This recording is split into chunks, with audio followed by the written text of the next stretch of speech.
You say these words every single day without realizing it. They roll off your tongue casually, almost unconsciously. But Padre Pio discovered something shocking about these 5 specific words.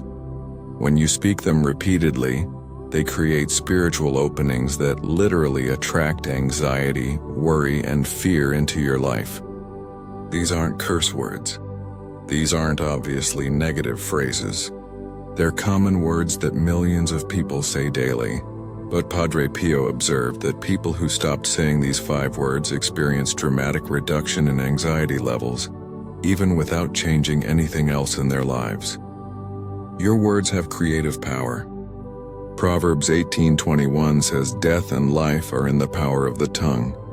When you speak certain words repeatedly, you're essentially programming your mind, your spirit, and even the spiritual atmosphere around you to align with what you're declaring. I'm going to reveal exactly what those 5 words are, explain why they're so spiritually dangerous, and teach you what to say instead that attracts peace rather than anxiety. But I need to warn you, when you hear these words, you're going to realize you say at least 3 of them constantly, and it's going to make you uncomfortable to face how much you've been sabotaging your own peace. Before I reveal the 5 words, I need you to write "I will guard my words" in the comments right now. When you make this public declaration, you're taking the first step toward breaking the habit of speaking anxiety-attracting words. So write "I will guard my words" in the comments, and then share this video immediately with 3 people you know who struggle with anxiety.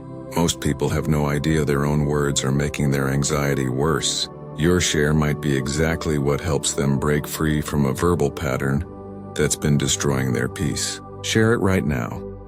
Let me tell you about Jennifer's story to show you how powerful this principle is. Jennifer had suffered from severe anxiety for 8 years.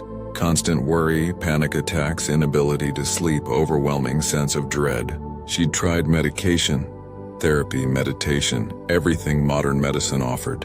Some things helped slightly, but nothing resolved the core anxiety. Then someone introduced her to Padre Pio's teaching about words that attract anxiety. Jennifer was skeptical that simply changing what she said could affect her mental health. But she was desperate enough to try. She identified that she was saying all 5 of the words I'm about to reveal to you, saying them multiple times every single day. She made a radical decision to completely eliminate these 5 words from her vocabulary and replace them with the alternative phrases Padre Pio taught. Within 2 weeks, she noticed her anxiety levels dropping. Within a month, panic attacks had decreased by half. Within 3 months, her therapist was amazed at her progress and reduced her sessions from weekly to monthly. Today, 2 years later, Jennifer manages anxiety so well she rarely needs medication. What changed? She stopped speaking words that attracted anxiety and started speaking words that attracted peace, and her inner world transformed. The first word you must stop saying is worried. This includes all variations. I'm so worried. I'm worried about. This worries me. I'm worried sick. When you say the word worried, you're not just describing a feeling. You're reinforcing it, strengthening it, giving it more power over you. Padre Pio taught that worry is a sin because it demonstrates lack of trust in God's providence. But more than that, the act of speaking the word worried creates a neural pathway in your brain that makes worry your default response to uncertainty. Every time you say "I'm worried," you're training your brain to worry more. You're also creating a spiritual declaration that attracts more things to worry about, because you're essentially saying to the spiritual realm, "Send me more situations that match this worry state." The alternative Padre Pio taught is to never use the word worried, but instead say, "I'm trusting God with this," or "I'm praying about this." Notice the difference? Instead of declaring worry, you're declaring trust. Instead of attracting anxiety, you're attracting peace. Make this change today. Every time you catch yourself about to say, "I'm worried," stop mid-sentence and rephrase, "I'm trusting God with this situation." The second word you must eliminate is can't. This includes phrases like, I can't handle this. I can't do this. I can't cope. I can't take this anymore. When you repeatedly say I can't, you're programming your mind to believe you're powerless, overwhelmed, defeated. Padre Pio observed that people who constantly said I can't lived in perpetual anxiety because they'd convinced themselves they were incapable of handling life's challenges. But Philippians 4:13 says, I can do all things through Christ who strengthens me. When you say I can't, you're contradicting Scripture and rejecting the strength God offers. You're also creating a self-fulfilling prophecy. If you constantly declare you can't handle things, you won't be able to because you've disabled your own resilience through negative declaration. The alternative is to say, this is difficult, but with God's help I can handle it. Or simply, I can do this through Christ. Even if you don't feel capable in the moment, speak capability. Your feelings will eventually align with your words rather than the other way around. Stop saying I can't. Start saying I can through Christ. The third word that attracts anxiety is always when used in negative contexts. Listen to how anxious people talk. This always happens to me. I always mess things up. I'm always anxious. Things always go wrong. When you use always to describe negative patterns, you're creating an identity around those patterns. You're telling yourself in the spiritual realm that this is permanent, unchanging, your destiny. Padre Pio taught that always statements about negative things are essentially curses you're speaking over yourself. They trap you in anxiety because if things always go wrong, why even try to change? Why hope for better? The anxiety becomes justified and permanent. But the truth is, things don't always go wrong. There are times things go right, but you're filtering them out and only seeing the negative because you've programmed yourself with always statements. The alternative is to eliminate always from negative statements completely. Instead of I'm always anxious, say I struggle with anxiety, but I'm getting better. Instead of things always go wrong, say sometimes things are difficult, but God is working even in those moments. Break the always trap. It's a prison of your own making. Go to the pinned comment right now and click the link to get my complete guide on words that heal versus words that harm. Here's what's in that resource. Comprehensive lists of anxiety-attracting words and their peace-attracting alternatives. Biblical foundations for the power of words. Practical exercises for retraining your speech patterns. How to catch yourself before speaking harmful words. Prayers for cleansing the effects of years of negative speaking. And Padre Pio's complete teaching on verbal spiritual warfare. This guide will revolutionize how you speak. Click that link in the pinned comment right now and get that resource. The fourth word you must stop saying is if, when it introduces worst-case scenarios. Anxious people constantly say things like, what if this goes wrong? What if I fail? What if something terrible happens? What if I can't handle it? These what-if statements are actually prayers in reverse. You're meditating on disaster, visualizing failure, and essentially asking the universe to manifest the thing you fear. Padre Pio called this praying to the devil, because you're using the same mechanism of faith and visualization that should be directed toward God and good outcomes. But you're directing it toward fear and bad outcomes. Every what-if disaster scenario you speak is programming your mind to expect disaster. And when your mind expects disaster, you live in constant anxiety. But here's what's interesting. You can use what if for good by flipping it. Instead of what if this goes wrong, say what if this goes right? What if God works a miracle? What if this situation turns out better than I imagined? You're still using what if, but now you're programming hope instead of fear. Even better, eliminate disaster-focused what if entirely and replace it with, even if the worst happens, God is still faithful.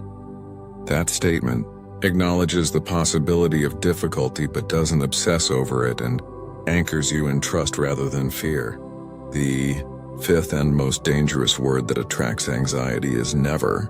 When used in statements about God's help or your future, anxious people in despair say things like, God will never help me, I'll never get better, things will never change, I'll never overcome this, I'll never be free from anxiety.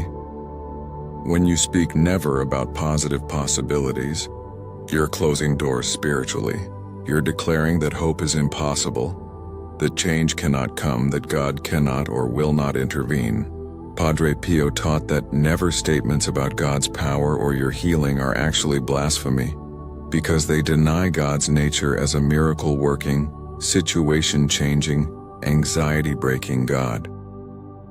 The never curse is one of the most binding because it creates absolute hopelessness, and where there's no hope, anxiety flourishes unopposed. The antidote is to eliminate never from statements about your future or God's power. Replace I'll never get better with I'm getting better with God's help. Replace things will never change with changes possible with God. Replace God will never help me with God is helping me right now in ways I may not see yet. Break the never curse and watch hope begin to grow where despair had ruled. Let me tell you about Marcus's testimony. Marcus had been in therapy for anxiety for 5 years with minimal improvement. His therapist noticed Marcus used all 5 of these words constantly during sessions. I'm so worried, I can't handle this. I'm always anxious. What if something terrible happens? I'll never get better. The therapist, who happened to be a Christian familiar with Padre Pio's teaching, gave Marcus an unusual assignment. For 30 days, completely eliminate these 5 words and their variations from his vocabulary. Every time he caught himself saying them, he had to stop, rephrase with positive alternatives, and write down the incident. Marcus committed to this experiment.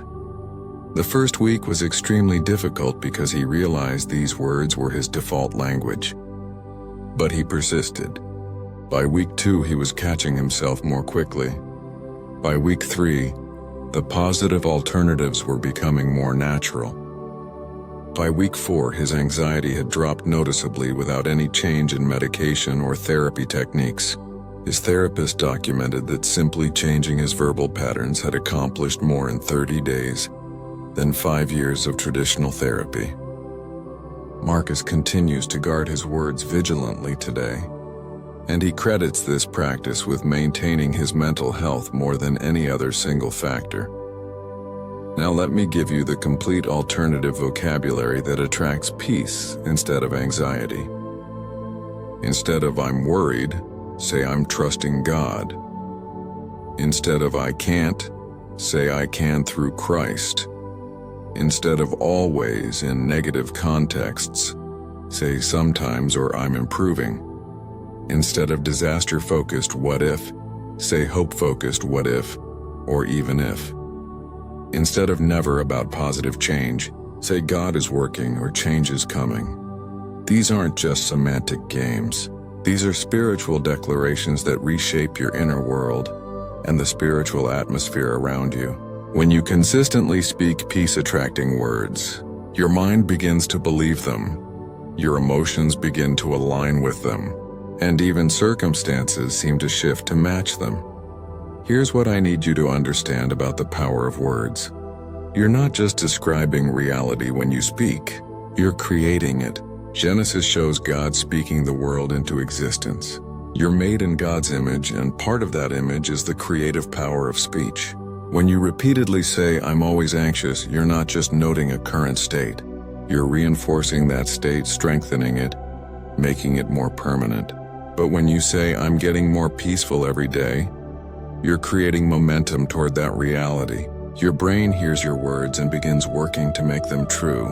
The spiritual realm responds to your declarations and begins aligning circumstances accordingly. This isn't positive thinking. This is biblical principle. You will eat the fruit of your words, whether that fruit is peace or anxiety. So here's your action plan. First, identify which of the 5 words you say most frequently. Be brutally honest with yourself. Second, For the next 7 days, keep a notebook and mark every time you catch yourself saying these words. Just awareness will begin shifting the pattern. Third, practice the alternative phrases I gave you until they become natural. Fourth, ask someone close to you to gently correct you when they hear you using anxiety-attracting words. Fifth, pray daily asking God to help you guard your tongue. Sixth, memorize scripture about the power of words like Proverbs 18:21 and James 3:5-6. Seventh, be patient with yourself. This is retraining decades of habits. It takes time, but it works. Go to that pinned comment one final time if you haven't already and get the complete guide. Everything else about verbal patterns, additional word lists, exercises, prayers, it's all there. Don't try to change your speech without complete information. Click that link right now. Share this video with 3 people who need to hear this. Write "I will guard my words" in the comments one last time as a commitment. And then starting today, right now, begin eliminating these 5 anxiety-attracting words from your vocabulary. Your peace might be 1 sentence away. Your breakthrough might come when you stop speaking the problem and start speaking the solution. Guard your words and watch your anxiety transform.